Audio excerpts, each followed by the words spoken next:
अपन राजस्थान के एकीकरण के बारे में डिस्कशन करेंगे।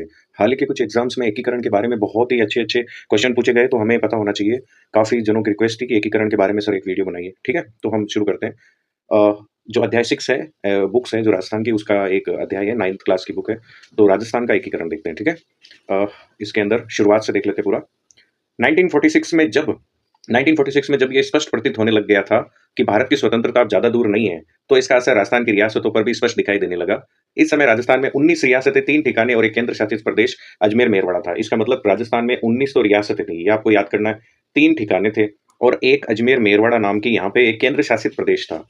इस अध्याय में हम उन घटनाओं के बारे में जानेंगे जो अंततः इन विभिन्न रियासतों में बटे राजस्थान को एक एकीकृत राजस्थान के रूप में बदल देती है, ठीक है? तो घटनाएं शुरू होती हैं यहाँ से। सर्वप्रथम मेवाड़ के महाराणा भूपाल सिंह ने तारीख 25 और 26 जून 1946 को राजस्थान यूनियन बनाने के उद्देश्य से राजस्थान, गुजरात, मालवा के राजाओं का एक सम्मेलन उदयपुर में बुलाया। सिर्फ बुलाया था, इसको वैसे याद नहीं करना कि भाई ये क्वेश्चन बन रहा है, सिर्फ बुलाया था। इस सम्मेलन में 22 राजा महाराजा उपस्थित थे। इसमें महाराणा ने एक राजस्थान संघ के निर्माण की योजना प्रस्तुत की। राजाओं ने महाराणा की योजना पर विचार करने का वादा किया। इन्होंने कहा भाई राजस्थान संघ बनाएंगे, ठीक है? बना नहीं वो बाद में। उसके बाद देखते हैं, महाराणा को अपने प्रस्तावों पर अमली जामा पहनाने की धुन बनी रही। उन्होंने सुप्रसिद्ध संविधान वेता के एम मुंशी के साथ अपना संवैधानिक सलाहकार उनको नियुक्त किया था। मुंशी की सलाह पर महाराणा ने उक्त राजाओं का एक सम्मेलन 23 मई 1947 को उदयपुर में आमंत्रित किया। महाराणा ने सम्मेलन में राजाओं को चेतावनी दी कि हम लोगों ने मिलकर अपनी रियासतों की एक यूनियन नहीं बनाई तो सभी रियासतें जो प्रांत के समकक्ष नहीं है निश्चित रूप से समाप्त हो जाएगी। मुंशी ने भी इस सम्मेलन में महाराणा की योजना का जोरदार समर्थन किया, किंतु अंतिम रूप से कोई लाभकारी परिणाम सामने नहीं आया। यानी ये भी एक प्रयास था जो विफल गया। उसके बाद अगला प्रयास देखते हैं। जयपुर के महाराजा मानसिंह की स्वीकृति से वहां के दीवान सर वीटी वेंकटाचार्य, ये भी आपसे पूछा जाता है कि भाई उस समय मान सिंह के वो दीवान कौन थे, प्रदेश के शासकों और उनके प्रतिनिधियों का एक सम्मेलन बुलाया। इस सम्मेलन में उन्होंने प्रस्ताव दिया कि प्रदेश की रियासतों का एक संघ बनाया जाए, जिसमें हाईकोर्ट, उच्च शिक्षा, पुलिस आदि विषय संघ को सौंप दिए जाए और शेष विषय इकाइयों के पास रहे। उन्होंने सम्मेलन को यह भी कहा कि यदि उन्हें यह प्रस्ताव स्वीकार न हो तो समस्या का दूसरा हल भी है कि प्रदेश की जो भी रियासतें पृथक अस्तित्व में रखने की क्षमता नहीं रखती है पड़ोस वाली बड़ी रियासत से मिल जाए। परंतु सम्मेलन बिना किसी निर्णय पर पहुंचे ही समाप्त हो गया। ये 3 प्रयास हुए थे शुरुआत में, जो जयपुर के महाराजा हैं सबने प्रयास किए। अब आ जाते हैं मत्स्य संघ के निर्माण में। ये पहला स्टेप हो जाएगा। देश में विभाजन के समय भारतीय उपमहाद्वीप में भीषण सांप्रदायिक दंगे भड़क उठे। अलवर अलवर और भरतपुर की रियासतें भी इन दंगों से न बच सकी। भारत सरकार को इस प्रकार की शिकायतें मिली कि अलवर में दंगे भड़काने में स्वयं अलवर प्रशासन का हाथ है। भारत सरकार ने 7 फरवरी को महाराजा अलवर और डॉक्टर खरे को दिल्ली में नजरबंद कर दिया और अलवर के प्रशासन को अपने हाथ में ले लिया। भरतपुर में सांप्रदायिक दंगों से उत्पन्न स्थिति से भारत सरकार इस निर्णय पर पहुंची कि वहां का प्रशासन राज्य और कानून व्यवस्था बनाए रखने में सर्वथा निकम्मा साबित हुआ है। इसके पहले कि भारत सरकार इस संबंध में कोई कदम उठाती, स्वयं वहां के महाराजा ने भरतपुर प्रशासन भारत सरकार को सौंप दिया। ये हुआ था, ठीक है? अब शुरुआत करते हैं। जो पहला चरण है आपका, प्रथम चरण जो है वो 18 मार्च 1848 को हुआ था, जिसमें मत्स्य संघ का निर्माण हुआ था। नीमराना ठिकाना इसी के अंदर था, अलवर के अंदर, ठीक है? ये भी आपको ध्यान में रखना है। तो अलवर है, भरतपुर है, धौलपुर है और करौली है। इनको जनरली अपन याद रखते हैं, अलवर, भरतपुर, करौली। वैसे कैसे स्पेलिंग होती है, लेकिन यहाँ अपन सी करेंगे, सी यानी कि करौली, और उसके साथ धौलपुर यानी कि डी। यानी इनको याद रखने का अपना जो ट्रिक है वो है ABCD, ठीक है? अलवर, भरतपुर, करौली और धौलपुर, ठीक है? और एक नीमराना ठिकाना भी इसके अंदर था। अब मत्स्य संघ के बारे में डिस्कशन करेंगे। मत्स्य संघ अलवर, भरतपुर से मिली हुई धौलपुर और करौली की छोटी-छोटी रियासतें थी। ये चारों रियासतें भारत सरकार द्वारा निर्धारित मापदंड के अनुसार पृथक अस्तित्व बनाए रखने के योग्य नहीं थी। अतः इन चारों ने मिलकर मत्स्य संघ बना लिया। चारों ने मिलकर भाई अलग-अलग नहीं रह सकते, तो अपने काम करते साथ में मिलकर एक संघ बना लेते, मत्स्य संघ। इस नए राज्य का उद्घाटन भारत सरकार के मंत्री NB गॉडगिल ने 17 मार्च 1948 में किया। तो ये गॉडगिल वाला आपको याद रखना। पहले का उद्घाटन किसने किया? 17 मार्च को किया था, 1948 को। संघ के राज प्रमुख धौलपुर और उपराज प्रमुख महाराजा करौली को बनाया गया। यानी राज प्रमुख बनाया गया धौलपुर के महाराजा को और उपराज प्रमुख बनाया गया महाराजा करौली को। अलवर प्रजामंडल के प्रमुख नेता शोभाराम जी कुमावत को बनाया गया, वो प्रमुख नेता थे। मत्स्य संघ के प्रधानमंत्री वो बने, ठीक है?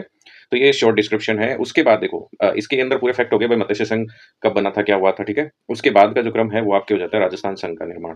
राजस्थान संघ के बारे में देखते हैं। रियासती विभाग ने 3 मार्च 1948 को कोटा, बूंदी, झालावाड़, टोंक, डूंगरपुर, बांसवाड़ा, प्रतापगढ़, किशनगढ़, शाहपुरा रियासतों को मिलाकर राजस्थान संघ नामक राज्य के निर्माण का प्रस्ताव दिया। देखो, इस डेट को याद नहीं करना, ये तो प्रस्ताव दिया था उस समय। राजस्थान संघ में शामिल होने वाली रियासतें चाहती थी मेवाड़ भी इस प्रस्तावित संघ का हिस्सा बने, पर मेवाड़ महाराणा सहमत नहीं थे। यद्यपि मेवाड़ प्रजामंडल ने महाराणा के इस निर्णय का विरोध किया, परंतु अंतिम परिणाम इस संघ के को मेवाड़ ने न शामिल होने के रूप में ही आया। आखिरकार बिना मेवाड़ के ही संघ अस्तित्व में आया। तो शुरुआत में जो बना था उसमें मेवाड़ नहीं था, मेवाड़ बाद में मिला था, ठीक है?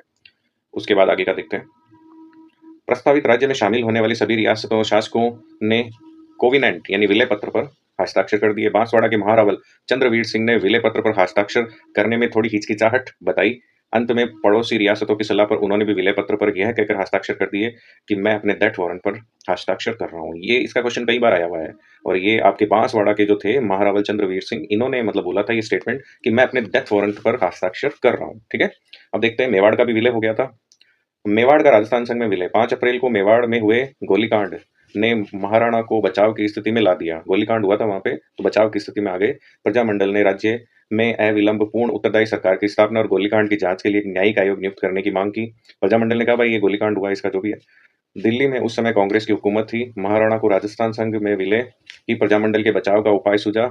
उसने कहा कि भाई प्रजामंडल से बचना है तो अपने को राजस्थान संघ में विलय करना पड़ेगा। उन्होंने सर राममूर्ति और डॉक्टर मनमोहन मेहता और अन्य सलाहकारों को मेवाड़ विलय की शर्तें अविलंब तय करने के लिए दिल्ली भेजा। उन्होंने 2-3 जने जो अपने प्रतिनिधि थे, सर राममूर्ति या मनमोहन मेहता, इनको भेजा। रियासती विभाग तो इस प्रकार की सुनहरे अवसर का इंतजार ही कर रहा था, तो उन्होंने इंतजार कर रहे थे। आगे देखते हैं। रियासती विभाग ने यह नीति बना ली थी कि किसी भी रियासत के शासक को 10 लाख रुपए वार्षिक से अधिक प्रीवी पर्स नहीं दिया जाएगा। महाराणा की ओर से 20 लाख रुपए वार्षिक प्रीवी पर्स की मांगी गई। ये प्रीवी पर्स क्या होता है वो भी बता देता हूँ। महाराणा अगर भारत संघ में विलय करेंगे या भारत संघ में अपने एक राज्य का निर्माण करेंगे तो महाराणा को प्रीवी पर्स के रूप में पेंशन दी जाएगी। वार्षिक पेंशन 10 लाख रुपए देने का था पर उन्होंने 20 लाख की मांग की। रियासती विभाग ने रास्ता ढूंढ निकाला। उसने महाराणा को 10 लाख रुपए वार्षिक प्रीवी पर्स और 5 लाख वार्षिक राज प्रमुख के पद का भत्ता और शेष 5 लाख रुपए वार्षिक मेवाड़ के राजवंश की परंपरा के अनुसार धार्मिक कृत्यों में खर्च के लिए देना स्वीकार कर लिया। मतलब कुल मिला के उनको 20 दे ही दिया। 10 लाख अलग कर दिया, फिर 5 लाख का उनको राज प्रमुख वाला भत्ता दे दिया, 5 लाख वाला उनको धार्मिक कार्यों में खर्च करने के लिए दे दिया। उसने महाराणा को संयुक्त राजस्थान में आजन्म राज प्रमुख बनना भी स्वीकार किया। आजन्म राज प्रमुख बनना स्वीकार कर लिया उन्होंने। उस समय तक इतनी रियासतें विलय होने वाली किसी भी अन्य रियासत के शासक को नहीं दी गई। ये रियायतें जो थी ना, ये बहुत ज्यादा दी गई थी उस समय उनको, क्योंकि मेवाड़ एक बड़ी रियासत मानी जाती थी। मेवाड़ का प्रतिनिधिमंडल रियासती विभाग से मनचाही शर्तें मंजूर करवा कर दिल्ली से उदयपुर लौटा तो महाराणा ने राहत की सांस ली। कोटा में भारत राजस्थान संघ राज्य का 25 मार्च को उद्घाटन होने वाला था, पर मेवाड़ के विलय के निश्चय की सूचना रियासती विभाग ने 23 मार्च को मिल गई थी। अतः वीपी मेनन और महाराव कोटा को सलाह दी कि मेवाड़ के विलय से संबंध के निर्णय होने तक नए राज्य का उद्घाटन समारोह रोक दिया जाए। मतलब जब तक मेवाड़ नहीं मिले तब तक रोक दिया जाएगा। महाराव कोटा ने उत्तर दिया कि समारोह की सारी तैयारियां हो चुकी है एवं कई राजा महाराजा अन्य अतिथियों को निमंत्रण भेज चुके हैं, अतः समारोह निर्धारित तारीख पर संपन्न करना होगा। रियासती विभाग ने महाराव कोटा को तर्क मान लिया और 25 मार्च को भारत सरकार के मंत्री एनवी गॉडगिल ने कोटा में नए राज्य के उद्घाटन की रस्म अदा की। तो इस वजह से 25 मार्च बनी है। हालांकि डिले हो सकती थी पर 25 मार्च रखा। उन्होंने महाराव कोटा को राज प्रमुख और गोकुल लाल असावा को प्रधानमंत्री पद की शपथ दिलाई। तो कोटा के महाराव बने थे राज प्रमुख, ठीक है? अब आगे देखते हैं। मेवाड़ का विलय होगा तो मेवाड़ को दिए जाएंगे पद। मेवाड़ महाराणा द्वारा विलय पत्र पर हस्ताक्षर करने के तुरंत बाद रियासती विभाग ने राज्य के प्रधानमंत्री पद के लिए मेवाड़ के तपस्वी नेता माणक्यलाल वर्मा, तो ये हो गए थे आपके प्रधानमंत्री, मनोनीत किए इनको। वर्मा ने उदयपुर लौटते ही संयुक्त राजस्थान के राज प्रमुख महाराणा भूपाल सिंह से मंत्रिमंडल निर्माण संबंधी चर्चा की। तो ये हो गए आपके राज प्रमुख।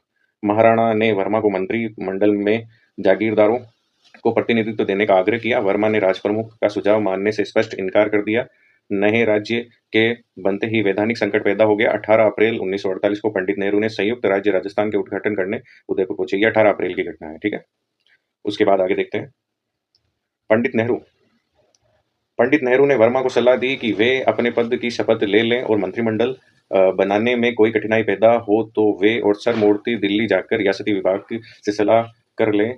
पंडित नेहरू की सलाह पर राज प्रमुख के साथ वर्मा जी ने भी प्रधानमंत्री पद की शपथ ली और इसके पश्चात वर्मा ने अपनी इच्छा अनुसार मंत्रिमंडल का गठन किया। संयुक्त राज्य राजस्थान के मंत्रिमंडल 11 माह तक रहा। ये जो 11 माह तक, इस अल्प अवधि में उसने वह कर दिखाया जो किसी भी प्रांत या राज्य की सरकार ने 11 वर्षों में नहीं कर पाई। इस आश्चर्यजनक सफलता का श्रेय वर्मा ने नेतृत्व और उनके तपे तपाए सहयोगियों को जाता है, जिन्होंने परिश्रम और लगन और दृढ़ निश्चय के साथ राजस्थान में सदियों से शोषित जनता के प्रति उत्तरदायित्व को निभाया। अब आगे देखते हैं वहद राजस्थान का निर्माण कैसे हुआ। इसमें सारी रियासतें आ गई थी। वहद राजस्थान का निर्माण। अखिल भारतीय देसी राज्य लोक परिषद ने राजपूताना प्रांतीय सभा 20 जनवरी 1948 को एक प्रस्ताव द्वारा राजस्थान की सभी रियासतों को मिलाकर वहद राजस्थान राज्य के निर्माण की मांग कर चुकी थी, परंतु भारत सरकार के सामने उक्त प्रस्ताव को क्रियान्वित करने में कई व्यवहारिक कठिनाइयाँ थी। प्रदेश में जोधपुर, जयपुर, बीकानेर जैसी रियासतें थी जो भारत सरकार द्वारा निर्धारित मापदंड के अनुसार अपना पृथक अस्तित्व रख सकती थी, किंतु जोधपुर, बीकानेर, जैसलमेर राज्यों की सीमाएँ पाकिस्तान से मिली हुई थी, जहाँ से सदैव आक्रमण का भय बना रहता था। ये रियासतें थार के विशाल रेगिस्तान का अंग थी, जिसका विकास करना उक्त राज्यों के आर्थिक सामर्थ्य के बाहर था। अतः रियासती विभाग ने रियासतों को वह राजस्थान में शामिल होना चाहता था। मतलब ये बड़ी-बड़ी रियासतें थी, तो वह राजस्थान में शामिल हो जाए, यही उनके लिए बेटर रहता। दिसंबर 1948 के प्रथम सप्ताह में सरदार पटेल की सहमति से वीपी मेनन ने जोधपुर, बीकानेर और जयपुर के राजाओं से वृहद राजस्थान के निर्माण के लिए विचार विनिमय शुरू किया। तीनों शासकों ने अपनी-अपनी रियासतों को पृथक इकाइयों के रूप में रखने के इच्छुक थे। मतलब तीनों राज्य चाहते थे, बीकानेर वाला है, जयपुर वाला है, जोधपुर वाला, ये चाहते थे हमारा अलग राज्य रहे।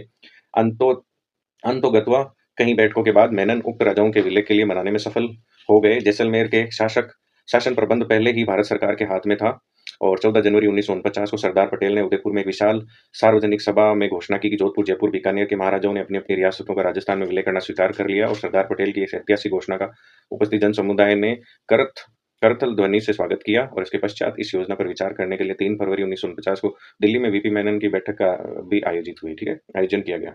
अब आगे देखते हैं। आगे इसमें लिखा हुआ है, इस बैठक में निर्णय लिया गया कि जयपुर के महाराजा सवाई मान सिंह को जीवन पर्यंत राजप्रमुख बनाया जाए। मतलब जयपुर के महाराजा को राजप्रमुख और उदयपुर के प्राचीन राजवंश की मान मर्यादा को ध्यान में रखते हुए महाराणा भूपाल सिंह को महाराज प्रमुख का सम्मान है। मतलब भूपाल सिंह जी को महाराज प्रमुख बनाया गया और सवाई जय सिंह जी को राज प्रमुख बनाया गया, ठीक है? सम्मानीय पद दिया जाए। वर्मा जी इस बैठक में सम्मिलित नहीं हो पाए, पर वह अगले दिन उन्होंने निर्णय पर हस्ताक्षर कर दिए। इस बैठक में राजधानी का मसला सरदार वल्लभ भाई पटेल पर छोड़ दिया। सरदार वल्लभ भाई पटेल ने राजधानी के चुनाव के लिए विशेषज्ञों की एक समिति यानी पी सत्यनारायण राव समिति को नियुक्त किया। ये देखो, ये भी याद रखना है भाई, राजधानी के लिए कौन सी समिति बनी, क्योंकि आजकल डीप क्वेश्चन ज्यादा पूछे जा रहे हैं। तो पी सत्यनारायण राव समिति को नियुक्त किया गया। ने जयपुर इस समिति ने जयपुर को राजस्थान की राजधानी बनाने की सिफारिश की। समिति ने राजस्थान के अन्य बड़े नगरों को महत्व बनाए रखने के लिए कुछ राज्य स्तर के सरकारी कार्यालय में उक्त नगरों को रखने की सलाह दी। सरदार पटेल ने समिति की सिफारिश को स्वीकार कर लिया। फलस्वरूप जयपुर को राजस्थान की राजधानी घोषित कर दिया गया। हाईकोर्ट को जोधपुर में रखा गया।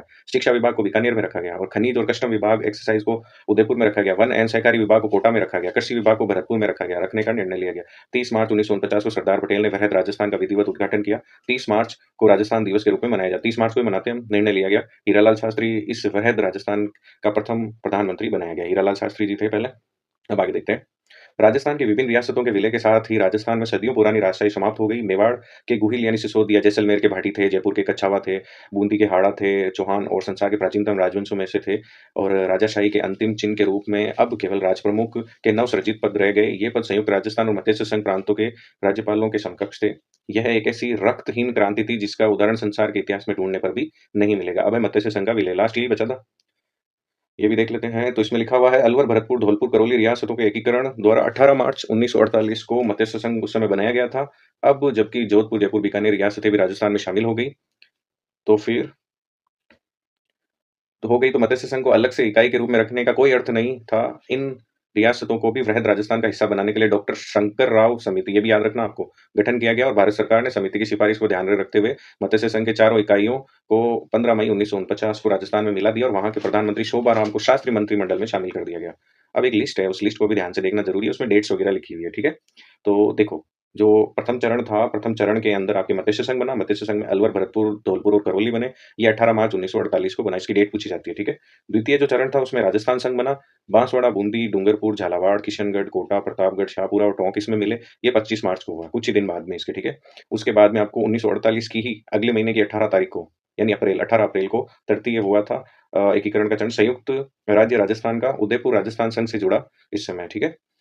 इस राजस्थान संघ से उदयपुर का बस विलय हुआ था। चतुर्थ में वृहद राजस्थान बन गया था। बीकानेर, जयपुर, जैसलमेर और जोधपुर संयुक्त राजस्थान से जुड़ी और 30 मार्च 1949 को ये विलय हुआ था। इसीलिए हम राजस्थान दिवस के रूप में 30 मार्च को मनाते हैं। पंचम में देखते हैं, संयुक्त राज्य वृहद राजस्थान बना। इसमें वृहद राजस्थान में मत्स्य संघ जुड़ा। 15 ये मई है 1949 को ये हुआ था विलय, ठीक है? षष्ठ जो है यानी छठे नंबर का है, उसमें संयुक्त राजस्थान बोला जाता है। इसमें संयुक्त राजस्थान वृहद है, उसमें सिरोही का विलय हुआ था इसमें और ये 26 जो जनवरी 1950 की बात है। उसके बाद में सप्तम पुनर्गठित राजस्थान है। इसमें गैर श्रेणी के अजमेर राज्य, आबू रोड तालुका और सिरोही रियासत का पूर्व में बम्बई राज्य में मिला हुआ हिस्सा, मतलब पहले बम्बई राज्य में मिल गया था, उसको फिर राजस्थान में मिलाया। और मध्य भारत का सुनेल टप्पा संयुक्त राजस्थान से मतलब इस तरह से हुआ और एक नवंबर है 1956 को ये पूरा कंप्लीट हो गया, ठीक है? अब देखते हैं आगे इसमें क्या हुआ। शोभाराम जी को बना दिया गया मंत्रिमंडल में। सिरोही का प्रश्न, गुजरात के नेता गुजरात के नेता सिरोही में स्थित आबू पर्वत के सैलानी केंद्र को गुजरात का अंग बनाना चाहते थे। गुजरात के लोग चाहते थे कि आबू इसमें मिल जाए। रियासती विभाग ने उनके प्रभाव में था, अतः जनता के विरोध के बावजूद रियासती विभाग ने नवंबर 1947 को सिरोही राजपूताना एजेंसी से हटाकर गुजरात एजेंसी के अंतर्गत कर दिया गया। ये देखो, मतलब जनता चाहती है राजस्थान में मिले, फिर भी उसे गुजरात में मिला दिया गया, ठीक है? अब इसका विरोध हुआ तो आगे देखते हैं। सिरोही की जनता की मांग कि सिरोही को बंबई में न मिलाया जाए, जाकर संयुक्त राजस्थान में मिलाया जाए। कुछ ही दिनों में के बाद उदयपुर ने भी संयुक्त राजस्थान में शामिल होने का फैसला किया। इस अवसर पर अखिल भारतीय देशी राज्य लोक परिषद ने राजपूताना प्रांतीय सभा के महामंत्री श्री हीरालाल शास्त्री ने अपने 10 अप्रैल के तार में सरदार वल्लभ भाई पटेल को लिखा कि यह जानकर प्रसन्नता हुई कि उदयपुर संयुक्त राजस्थान में शामिल हो रहा है। इससे सिरोही का राजस्थान में शामिल होना भी भविष्यवाणी हो गया। फिर हमारे लिए सिरोही का अर्थ है गोकुल भाई। बिना गोकुल बाई के हम राजस्थान को नहीं चला सकते। शास्त्री जी को इस तार का कोई उत्तर नहीं मिला, ठीक है? अब आगे देखते हैं। लिखा तो था तार पर उत्तर नहीं मिला इसका। अब समाप्त होने वाला है वीडियो वैसे भी। 18 अप्रैल को संयुक्त राजस्थान के उद्घाटन के अवसर पर उदयपुर, राजस्थान के कार्यकर्ताओं का एक शिष्टमंडल पंडित जवाहरलाल नेहरू से मिला। उनको सिरोही के संबंध में प्रदेश की जनता की भावनाओं से अवगत कराया और पंडित नेहरू ने इस संबंध में सरदार पटेल से बातचीत की, किंतु फिर भी सरदार पटेल ने गोकुलभाई भट्ट के जन्म स्थान हाथल और कुछ अन्य स्थानों को छोड़कर शेष सिरोही को गुजरात में शामिल कर दिया। इस निर्णय के फलस्वरूप सिरोही का में व्यापक आंदोलन उठ खड़ा हुआ, जो यह आंदोलन तब समाप्त हुआ जब भारत सरकार ने अपने निर्णय पर पुनर्विचार करने का आश्वासन दिया। राजस्थान के साथ किए गए इस अन्याय का निराकरण 1 नवंबर 1956 में हुआ, जब राज्य पुनर्गठन आयोग की सिफारिश के आधार पर सिरोही को माउंट आबू वाला इलाका पुनः गुजरात से निकालकर राजस्थान में मिला दिया गया। ये आपके लास्ट जो अजमेर वाला है, वो चरण बचा है। अखिल भारतीय देशी राज्य लोक परिषद ने राजपूताना प्रांतीय सभा को सदैव यह मांग रही थी कि वृहद राजस्थान न केवल प्रांत की सभी रियासतें वरन अजमेर का इलाका भी शामिल हो। अजमेर कांग्रेस नेतृत्व कभी इस पक्ष में नहीं रहा। सन 1952 में आम चुनावों के बाद वहाँ हरिभाऊ उपाध्याय के नेतृत्व में कांग्रेस मंत्रिमंडल बन चुका था। अब तो वहाँ का नेतृत्व यह दलील देने लगा कि प्रशासन की दृष्टि से छोटे राज्य ही बनाए रखना उचित है, किंतु राज्य पुनर्गठन आयोग ने अजमेर के नेताओं के इस तर्क को स्वीकार नहीं किया, सिफारिश की कि उसे राजस्थान में मिला देना चाहिए और 1 नवंबर 1956 को माउंट आबू क्षेत्र साथ ही साथ अजमेर मेरवाड़ा भी राजस्थान में मिला दिया गया। इस प्रकार राजस्थान के निर्माण की प्रक्रिया मार्च 1948 से शुरू होकर 1 नवंबर 1956 में पूर्ण हुई। ठीक है? तो ये आपका पूरा मैंने एकीकरण करवा दिया है। इसमें कुछ पॉइंट अगर बाकी भी रह गया हो, तो आप देख लेना। कोई गलती हो गई हो तो आप इसको पूरे को देख के एक बार याद कर सकते हो। ठीक है? इसी के साथ मैं वीडियो समाप्त करता हूँ। धन्यवाद।